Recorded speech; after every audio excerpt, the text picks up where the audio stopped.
Hello, what up guys? Lucas here again, and today I would like to talk to you a little bit more about Rocinha, and I want to go back in the history, in Brazil's history, to talk to you about some things that impact Brazil's in the past, right?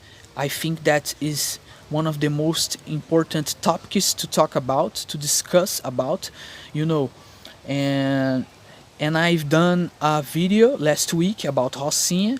It's a part one of these videos, okay? And today, I would like to talk to you a little bit more about it. About the reality of this place. I am a resident of Rocinha, and I have been living here, for my entire life, for my whole life, and it's a pleasure being from here and see people smiling every day and celebrate their life as much as they can. And this video probably will be amazing, as the last one that I did, guys. And I decided to make this video in English again, and this video will be made in English. Okay guys, so let's go, come on.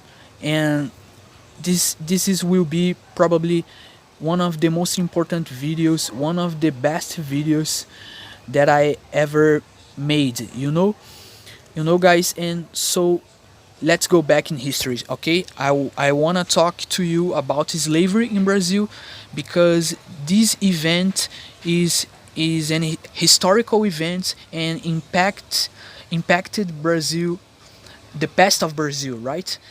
And I was born here and raised in favela, you know and I have seen so many things happening here in the past, but not anymore.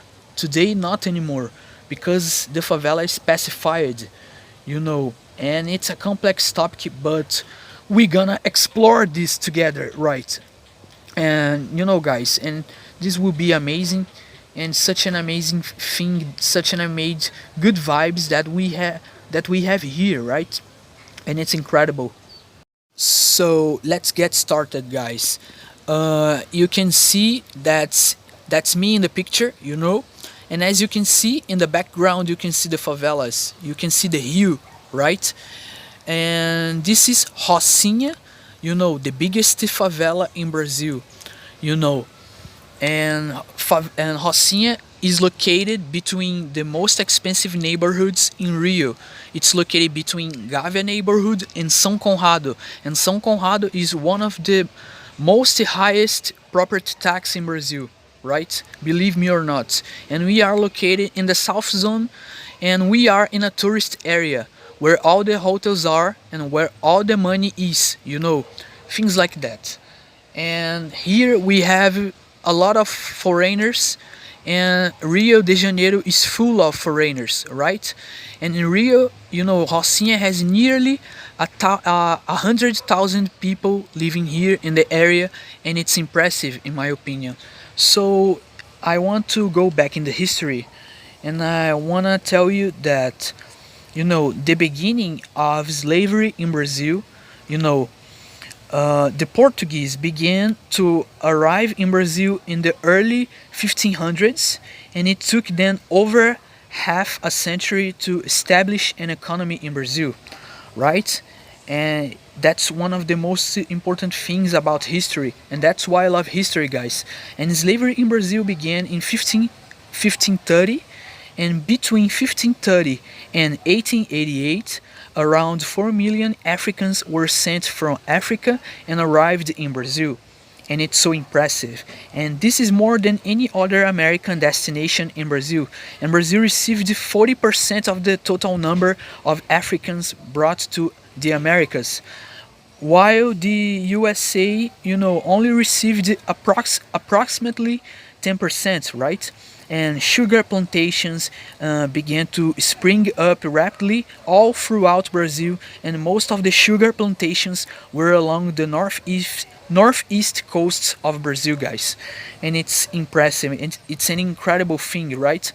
And Bahia is a state in northeast of Brazil and was home to a large portion of these plantations. And the sugar trade finally ended in the late 1700s. 1700s, right? And although slaves were distributed to other parts of Brazil, and a majority of them remained in Bahia and worked in the capital, Salvador, right?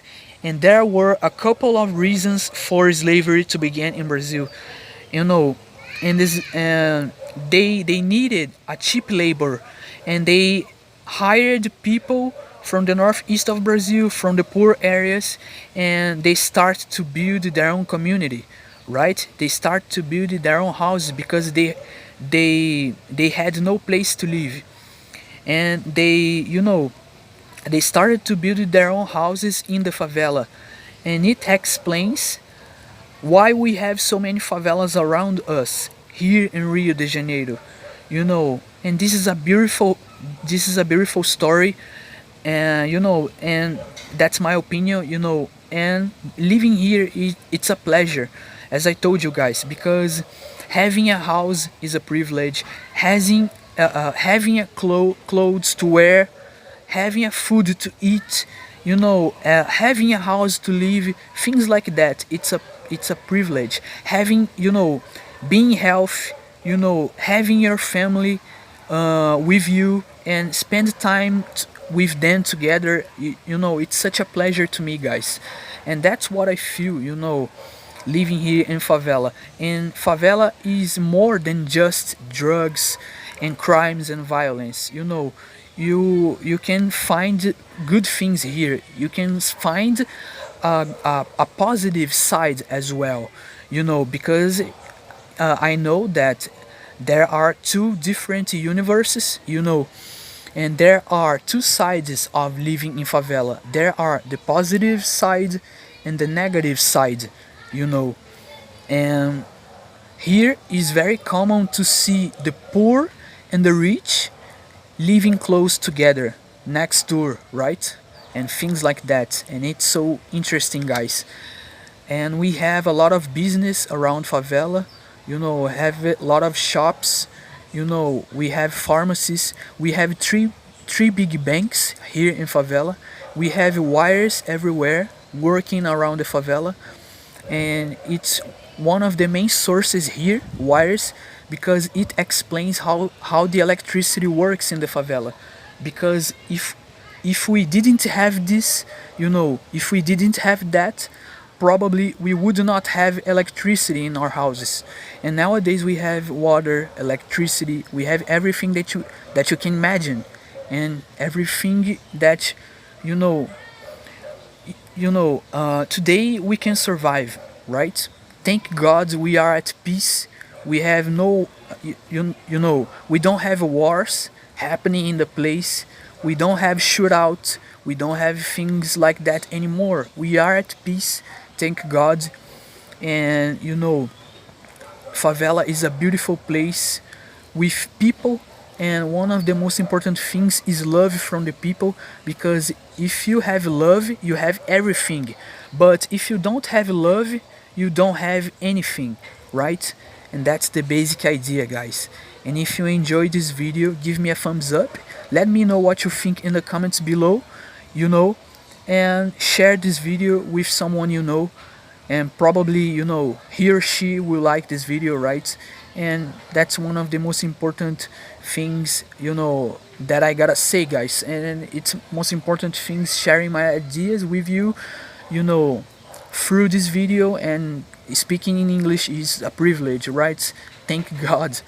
And actually I'm still learning, right? And I mean, I can communicate very well, but it's important, it's important to learn more things and keep improving, right? Keep improving and things like that. And I will keep improving my English as much as I can. And as I told you guys, if you like this video, if you enjoyed this video, give me a thumbs up. And that's what I gotta say today, and that's it for today.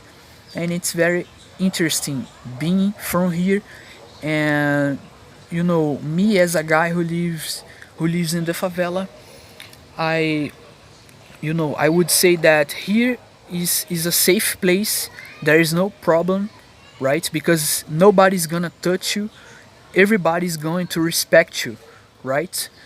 And the first, and generally when we think about favelas, the first thing that comes to our mind is crime.